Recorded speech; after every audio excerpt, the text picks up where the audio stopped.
Salut les lecteurs, j'espère que vous allez bien. Je suis très contente de vous retrouver pour cette nouvelle vidéo. Ça fait un moment que je n'ai pas fait de chronique / critique sur la chaîne, donc ça me fait plaisir de pouvoir vous présenter une petite perle que j'ai découvert il y a pas si longtemps. Alors quand je dis une perle, en fait il s'agit de 2 livres qui ne forment qu'un seul et unique tome, mais l'auteur a fait le choix de découper ce tome en 2 pour éviter de se retrouver avec un bouquin épais comme une encyclopédie et éviter par le fait que les lecteurs potentiels s'enfuient en courant. Nous allons donc parler de Lawarki, première partie, Découvrir Nouvelle Terre, et de la suite, Lawarki, deuxième partie, Devenir Kawak, de Lily MJ. La première édition de la première partie est sortie le 28 avril. La seconde partie est quant à elle sortie le 6 octobre 2018. Peu de temps après, Lily MJ, l'auteur, a décidé de faire des modifications de la première partie et de la première édition. Donc elle a refait une réédition le 19 octobre 2018. Et le 16 novembre est sortie la version poche de la première partie.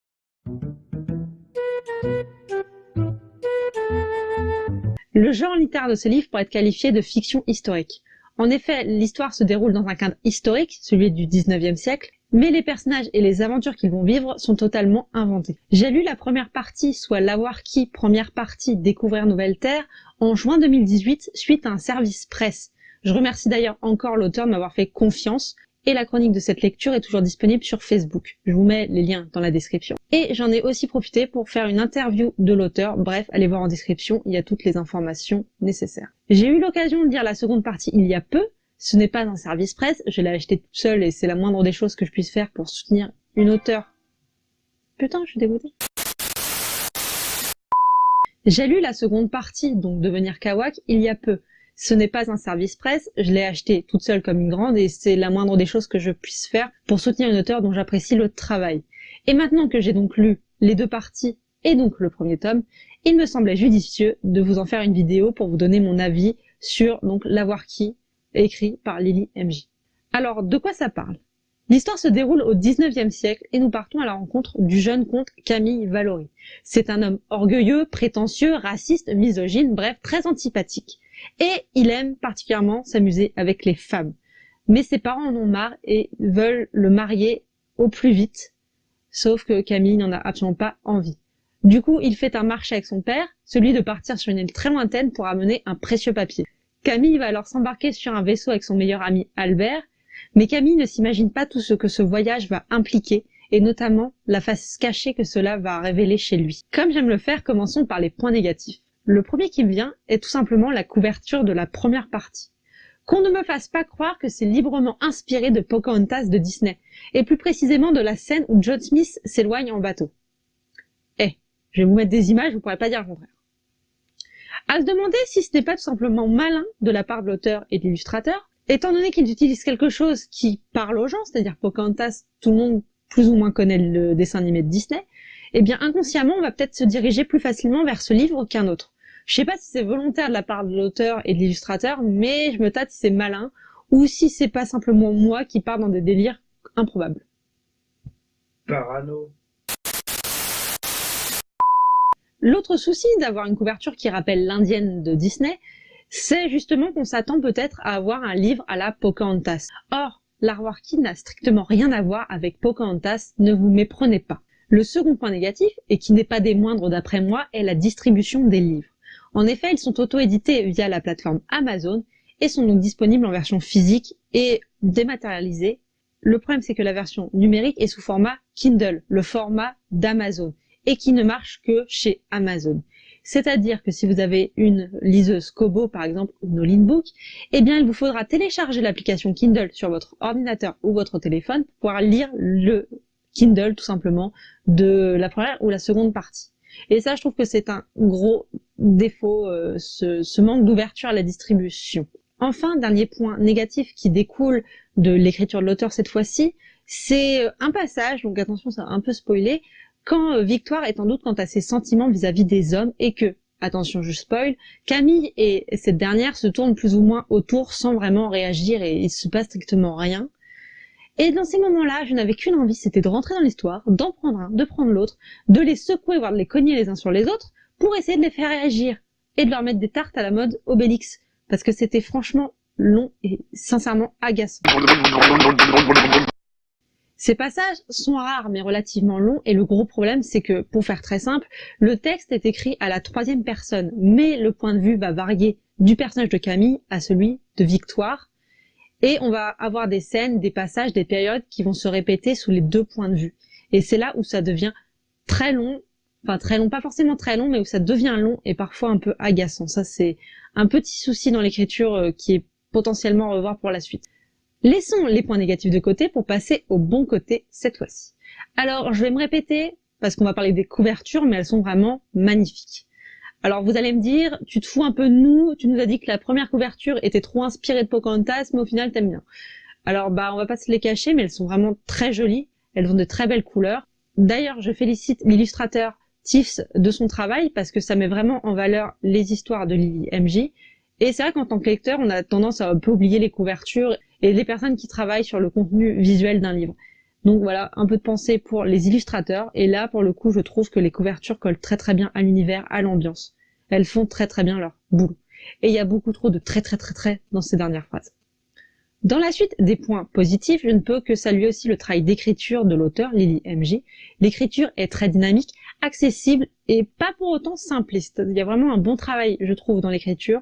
On se laisse prendre et on peut vraiment lire plusieurs chapitres d'affilée sans s'en rendre compte. Le seul souci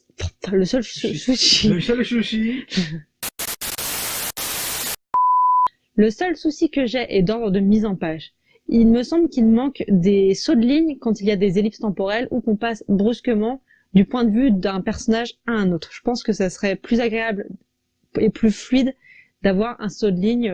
Pour nous, lecteurs, ça serait un petit peu plus clair.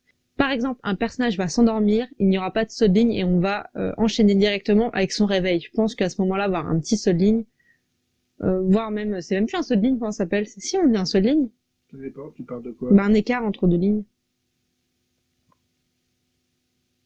Ouais, si, c'est saut de ligne, je crois. Bref, je pense qu'avoir un saut de ligne à ce moment-là serait vraiment plus clair. Comme je vous le disais, l'histoire se déroule au 19e siècle. Les Amériques sont découvertes depuis un bail, il y a des colonies un peu partout, et le commerce est florissant. Autrement dit que ça laisse une très grande possibilité d'aventure pour l'auteur d'inventer ses personnages et de faire vraiment quelque chose de chouette.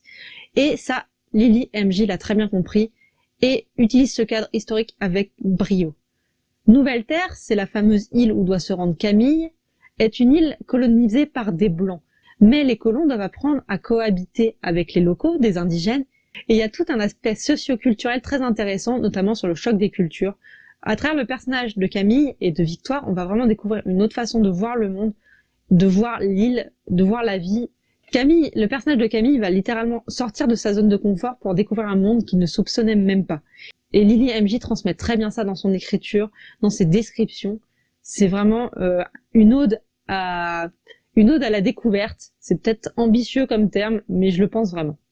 Vous imaginez bien que si Lily MJ a utilisé un cadre historique aussi intéressant, c'est que ses personnages le sont tout autant.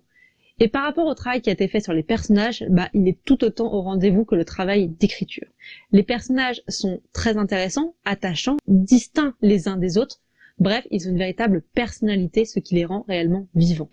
Lily MJ arrive tellement à gérer l'écriture de ses personnages qu'elle nous fait apprécier le personnage terriblement antipathique de Camille Valory. Et pour ça, je lui dis bravo. Parce que ce mec, on a juste envie de lui foutre des tartes. Dernier point positif que je voulais aborder, c'est tout simplement l'investissement de l'auteur. En terminant la seconde partie, vous allez découvrir un petit extra.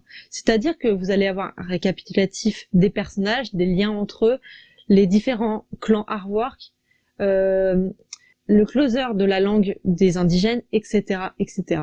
Et c'est peut-être pas grand-chose dans le fond, mais ça prouve que l'auteur a vraiment travaillé ses personnages, travaillé son univers, travaillé les liens entre les personnages, les liens entre les clans, et ça fait vraiment, vraiment plaisir. Comme je vous le disais, ces deux livres ne sont malheureusement disponibles que chez Amazon. Donc n'allez pas chez votre libraire de quartier, ils n'y seront malheureusement pas. Les livres sont au prix pour la version physique de 14,94 € et pour les versions numériques de 2,99 €. Une version poche du coup de la première partie est disponible et elle est à hauteur de 10,10 €. Donc honnêtement, les prix sont vraiment raisonnables par rapport à la qualité de l'écriture, à la qualité de la couverture et tout simplement à l'épaisseur du volume, quoi. Il y a de la matière, donc c'est vraiment pas l'arnaque au niveau des prix.